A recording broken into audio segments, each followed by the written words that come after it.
오늘 우리가 읽는 역대상 25장의 내용은 우리가 앞서서 23장과 4장에서 다윗이 이스라엘의 레위인들을 24개의 반으로 구성하고, 또 우리가 어제 읽었던 24장의 내용에서는 제사장 그룹을 역시 24개 반으로 조직을 해서 장차 세워질 그 성전에서 어떻게 하나님을 예배할까 하는 것들을 잘 정비하는 내용들이 소개가 되었습니다. 25장의 내용은 찬양대를 또 24개의 조직으로 또 구성을 합니다. 그래서 통일성을 가지고 있죠. 레위인들도 24개의 반으로, 또 제사장 그룹도 24개의 또 반, 또 이 찬양대를 24개의 조로 구성을 해서 하나님을 예배하고 찬양하는 일들이 계속되도록 다윗이 정비하는 내용들이 소개가 됩니다. 그래서 이 찬양대가 했던 역할들은 가장 1차적으로는 하나님께 드리는 제사 가운데서 그들이 하나님을 높이는 그런 찬양을 하는 것이 가장 주요한 임무라고 보게 되고, 찬양의 역할은 제사에서뿐만 아니라 특별히 이 다윗 시대 때는 전쟁을 수행할 때도, 전쟁을 하는 중에도 그 찬양대가 앞서 나가면서 찬송을 하나님 앞에 울리면서 찬양을 드렸던 그런 역할들이 있다 하는 겁니다. 이들을 찬양대를 구성하는 데 있어서 3명의 주요한 인물들이 소개가 되죠. 우리 많이 들어본 이름입니다. 아삽이라고 하는 인물, 또 여두둔, 에단이라고도 불리는 여두둔, 그리고 세 번째가 헤만이라고 하는 사람입니다. 이들은 이 찬양대 전체를 이끌어가는 중요한 지휘자들이었습니다. 앞선 지도자들입니다. 그래서 이 세 사람들은 특별히 다른 일들을 하는 것이 아니라 이 찬양하는 일들을 준비하고 여호와를 찬송하는 것을 잘 배우고 많은 사람들을 바른 길로 이끄는 중요한 역할을 맡았다, 이렇게 우리가 볼 수 있어요. 이들은 뭐라고 소개하냐면, 아삽 같은 경우 우리가 시편에서도 아삽의 시에서 우리가 읽는데 선견자입니다. 선견자. 오늘 우리가 읽은 이 말씀 1절에 보면요, 다윗이 군대 지휘관들과 더불어 아삽과 헤만과 여두둔의 자손 중에서 구별하여 섬기게 하되 수금과 비파, 재금을 잡아 신령한 노래를 하게 하였으니 그 직문에도 일한 자의 수가 이러하다. 아삽에 대하여 2절, 또 여두둔에 대하여 3절, 4절, 헤만에 대해서 이렇게 소개합니다. 우리 25장의 내용에서는 아삽에 대해서는 특별한 설명이 주어지지 않고 그의 아들들 4명이 소개가 되죠. 4명이 소개가 됩니다. 이 다른 좀 더 보완적으로 보면, 예를 들어서 역대하 29장 30절 말씀에 보면요, 이 아삽 같은 경우를 뭐라고도 부르냐면 선견자라고 부릅니다. 선견자. 선견자라고 하는 말은 예언자하고도 비슷한 말이죠. 하나님의 말씀에 관하여 상당히 박식하고 많이 아는 그런 사람을 표현하고 있다, 이렇게 볼 수 있습니다. 아삽의 자손 중에 4명, 삭굴과 요셉과 느다냐와 아사렐라, 이 4명이 찬양대를 이끈 데 있어서 중요한 역할을 감당하게 됩니다. 여두둔, 에단이라고 부르는 여두둔에게 대해서는 역시 그도 뭐라고 설명하느냐, 역대하 35장 15절에 보면 역시 여두둔도 선견자다, 이렇게 표현을 했어요. 그리고 그의 아들 6명이 소개가 됩니다. 말씀에 보시면 그달리야, 스리, 시므이, 여사야, 하사바, 마띠디아, 6명이 소개가 되어 수금을 잡아서 신령한 노래를 부르게 했다는 겁니다. 불렀다는 겁니다. 신령한 노래 1번 가서 쭉 밑에 보면 예언을 뜻함, 이렇게 표현되어 있어요. 그러니까 하나님의 말씀을, 그것을 가사로 만들어서 노래를 불렀다는 겁니다. 신령한 노래를 불렀다는 거예요. 그러니까 이들의 역할은 단순히 이제 오늘날 우리와는 좀 역할이 다르죠. 오늘 우리 같은 경우는 대부분이 하나님께서 우리에게 베푸신 구원, 또 하나님의 어떠하심을 노래하는 것들이 다양한 성도들에 의해서 이렇게 작시가 돼서 노래를 부르기도 합니다만, 예를 들어 우리가 구약의 시편이라든지 이것들도 다 하나님을 찬양하는 찬송시를 모은 거거든요. 그 당시에는 계시적인 성격을 가지고 있다는 겁니다. 그래서 이들을 이끌어가는 이 지도자들, 아삽 같은 경우에도 선견자, 여두둔 같은 경우도 선견자다, 이렇게 말해줍니다. 이 계시적인 뜻을 담고 있다는 말이죠. 그래서 하나님의 말씀, 이 예언을 가사로 만들어서 거기에 곡조를 붙이고 악기를 통해서 하나님을 높이는 일들을 감당했던 인물들입니다. 4절에 보면 해만이 또 소개되죠. 해만에 관해서는 5절에 보면 왕의 선견자다, 이렇게 또 설명이 되어 있습니다. 그리고 이 아이 14명의 아들들이 쭉 소개가 됩니다. 4절에 보면 복기와 마타냐, 우시엘, 스부엘, 여리못, 하나냐, 하나니, 엘리야다, 깃달디, 로맘, 디에셀, 또 요스브가사, 말로디, 호딜, 마하시온 해서 이들이 소개되는 인물들이 14명이 쭉 소개가 돼요. 그래서 쭉 더해보면요, 아삽의 자손 4명, 또 여두둔의 자손 6명, 해만의 자손 14명, 이렇게 전부 더하면 24명이 됩니다. 이들에게 이들의 아들들 12명씩을 노래하는 자들로 세워요. 그래서 우리가 읽은 말씀 중에서 9절 이하로부터 마지막 절에 이르는 내용은 24개의 조로 구성이 되는데, 이들을 이끌었던 자들이 바로 이 3명의 아들들이 앞서서 지휘를 해나가고, 그리고 그의 형제들과 아들들 12명을 각각 붙여가지고 쭉 계수하면 288명이 된다는 겁니다. 288명. 그래서 이 288명, 그러니까 24조에 각각 12명씩이 포함돼서 288명을 구성해서 이들이 하나님을 찬양하는 역할들을 맡았다, 이렇게 소개됩니다. 이들은 다 왕의 지휘 아래 뒀어요. 특별히 아삽과 여두둔과 해만은 왕의 직속 지휘 아래 두어서 이들은 이 일들을 위해서만 전념하도록 그 역할들을 부여받게 됩니다. 그래서 9장 33절 우리가 앞에서 읽었던 말씀을 보면은 이렇게 소개해요. 찬송하는 자가 있으니 곧 레위 우두머리라. 그들은 골방에 거주하면서 주야로 자기 직분에 전념함으로 다른 일은 하지 아니하였더라, 이렇게 말합니다. 그래서 그들은 그 일,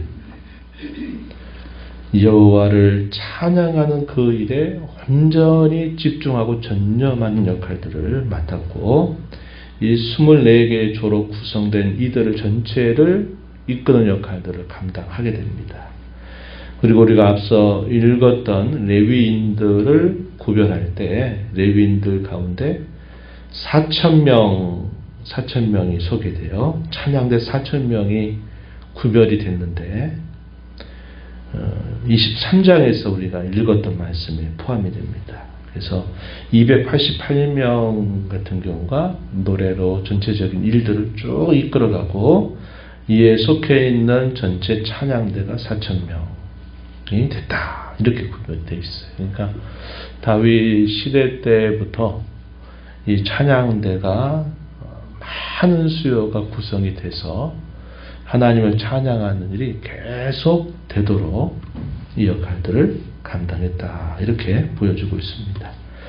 그리고 이들에 있어서는 역시 이들을 뽑는 방식은 제비를 뽑아서 이들의 역할을 부여해 줍니다. 8절 말씀에 가서 보시면 이 무리의 큰 자나 작은 자나 스승이나 제자를 막론하고 다 같이 제비 뽑아 직임을 얻었다.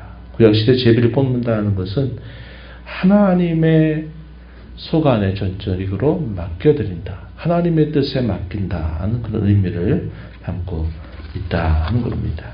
이들은 여호와 찬양하기를 배웠다는 거죠. 7절에 보면 그들과 모든 형제 곧 여호와 찬양하기를 배워 익숙한 자의 수요가 288명이다. 이렇게 소개가 됩니다. 하나님을 찬양하는 일도 잘 배우고 준비해야 될 일이다 하는 거죠. 그래서 구약시대 때는 아무나 이런 찬양대를 할 수 없었고 찬양대를 위해서도 특별하게 구별된 사람들만이 이 하나님을 찬양하고 단순히 노래를 잘하는 것이 전부가 아니라 악기를 잘 연주하면 되는 게 아니라 그것만이 아니라 이들은 선견자들과 같은 역할을 해서 예언적인 하나님의 말씀을 백성들에게 알리고 또 하는 그런 중요한 역할들을 맡았다 하는 것입니다. 그런데 우리가 신약 시대로 오게 되면 이제 이러한 역할들이 이런 구별된 특별한 사람들에 의해서만 감당을 하는 일들이 아니라 신약 시대로 오게 되면 이것이 모든 성도들에게 확대되죠. 그래서 우리가 에베소서나 골로새서 보게 되면 성령이 충만한 자의 모습을 이야기하면서 뭐라고 소개하느냐? 시와 찬미와 신령한 노래로 서로 화답하며 하나님께 감사하고 이런 표현들이 등장하죠. 시와 찬미와 신령한 노래. 우리가 1차적으로 시편의 내용들을 우리가 상기할 수 있는 표현들입니다. 시편도 하나님 백성들의 찬송 모음집이라고 불러요. 그럴 때 그 시편들이 어떤 내용들을 담아줍니까? 우리에게는 하나님 말씀이 돼서 우리에게는 그 말씀이 그대로 우리에게 전달되고 있다는 것이고 이러한 것들은 이 구약시대 때는 우리가 살펴보는 이런 인물들에 의해서 찬양하는 법, 또 악기로 연주하는 법, 곡조와 멜로디가 함께 붙고 이 예언적인 혹은 계시적인 이 가사들을 이렇게 가지고서 계속 노래를 불렀다는 거예요. 하나님을 찬양했다는 거예요. 그래서 이런 것들이 이제 시대가 지나가면서 이런 악기나 멜로디는 이제 우리에게 전달이 안 되고 우리에게는 그 가사가 남아서 하나님의 백성들의 찬송으로 우리에게 딱 제시가 되고 있다는 겁니다. 그래서 시편의 내용들을 보면 우리가 많이 읽을 때마다 느끼는 게 뭡니까? 하나님이 어떠하심을 노래하고 하나님이 행하신 일들, 그가 창조하신 일들, 그가 자기 백성들을 구원하신 일들, 그 백성들을 돌보시는 일들, 또 하나님을 섬기면서 인생 가운데 살아가는 수많은 삶의 크고 작은 사건들과 또 희로애락과 같은 모든 것들이 이 하나님 백성의 감정으로 잘 이게 남아서 오늘도 우리가 이 말씀을 읽으면서 시편들을 읽으면서 동감하고 아멘으로 화답하고 하는 일들이 있게 되고 또 많은 사람들이 이 시편에 있는 가사를 가지고서 또 오늘날 우리의 곡조에 맞춰서 노래를 부르고 또 하나님을 찬양하는 일들이 계속되고 있다는 것을 우리가 알게 됩니다. 구약시대 때는 그들이 드리는 제사 혹은 예배와 이 찬양이 분리되지 않았습니다. 그리고 이것이 함께 움직였어요. 그리고 이것은 곧 하나님의 말씀을 그대로 드러내는 중요한 역할들을 보여주었다고 하는 것입니다. 오늘날 우리 신약시대에 와서도 우리가 찬양을 잘 하려면 찬양하는 법을 배워야 되죠. 그 찬양의 가사들은 우리에게 주신 하나님의 거룩한 말씀을 바탕으로 해서 우리가 가사를 또 익히고 하나님이 누구이시며 우리에게 베푸신 그의 은혜와 우리에게 행하신 일들이 무엇인가를 우리가 잘 숙고하면서 하나님을 찬양하는 것이 우리에게 요구된다 하는 것입니다.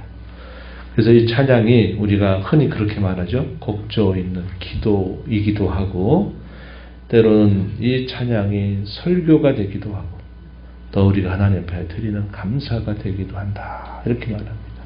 시편의 내용들이 바로 그런 면모를 우리에게 잘 보여주고 있는 거예요. 그래서 우리가 이런 찬양을 이제는 모든 성도들이 찬양할 수 있다고 하는 것은 우리에게 주어진 신약을 사는 성도들에게 주어진 아주 귀한 특권이다 하는 것을 알게 됩니다. 우리가 예배로 모이는 시간뿐만 아니라 여러분들이 흩어진 교회로 살아가는 삶의 현장, 가정에서 또 일터에서 또 사람들과의 다양한 만남 속에서 여러분들이 하나님 찬양하는 일들을 잊지 마시고 그 찬양을 통해서 여러분들이 하나님을 높이고 찬양하며 또 찬양 속에서 여러분들의 신앙이 더 깊어지는 그런 열매가 있다는 것 참 귀하고 값진 일입니다.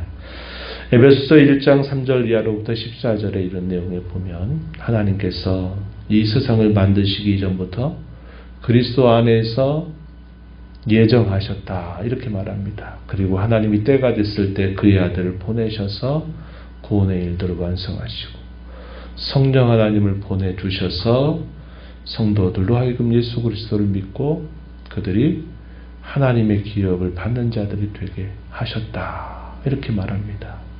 그 목적에 관하여 궁극적으로 말하기를 그의 은혜의 영광을 찬미하게 하려 함심이라 이 표현을 무려 3번씩이나 강조하면서 이 내용들을 소개해 줍니다. 하나님이 우리를 구원하신 궁극적인 목적 중에 우리에게 가르쳐 주는 것이 하나님을 찬양하는 것이라는 겁니다. 여기서 말하는 찬양의 의미는 노래로 혹은 악기로 이런 정도의 의미가 아니라 상당히 포괄적입니다. 찬양한다라는 것의 가장 근본적인 의미는 하나님의 이름을 자랑한다, 높인다라는 뜻을 담고 있습니다. 우리의 입술로 하나님을 높이고 우리의 행실을 통해서 하나님을 자랑하고 우리의 입술을 통해서 거기에 곡조를 붙여서 우리가 노래로 하나님을 또 높이고 하는 이 모든 것들을 찬양이라고 하는 의미 안에 다 담고 있다고 하는 것입니다. 그래서 하나님을 찬양하는 것이 단순히 구약시대 이런 찬양대만 하는 일이 아니라 우리의 말과 우리의 생각과 우리의 현실과 삶을 통해서 하나님을 높이고 자랑하는 삶을 사는 것이 하나님께 영광이 되는 일이고 오늘 우리를 구원해 주신 목적이다 이렇게 소개를 해주고 있습니다.